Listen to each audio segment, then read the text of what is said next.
ভিক্ষুক রাস্তা দিয়া যায় আর জমিদারের পুত্রবধূও যায়।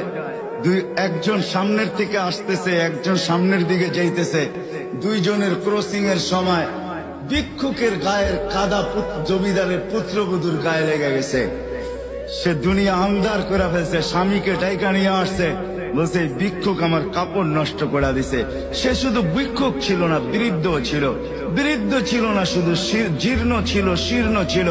শরীরে কাপড় ছিল না, ফাটা চিরা কাপড় ছিল। পায়ে জুতা ছিল না, পেটে ভাত ছিল না। জমিদারের পুত্র সইতে পারে নাই, যৌবনী শক্তি সয় তো সয় কি কইরা তার স্ত্রীর গায়ে ভিক্ষুকের কাদা।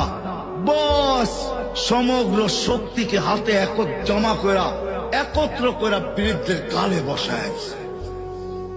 বৃদ্ধ কিচ্ছু বলে নাই, শুধু উপরের দিকে তাকায় দুই তিনটা শব্দ উচ্চারণ করছেন। শব্দগুলা হলো ইয়া মাল্লা তারা হলো ওয়ুন, ও আল্লাহ চোখে দেখা যায় না। ও তারা কুল্লা শাই, তুই সব দেখিস। ফারা তারা মা বি, তুই কি দেখিস না আমার সাথে কি ঘটতেছে? এটা কি দেখিস না?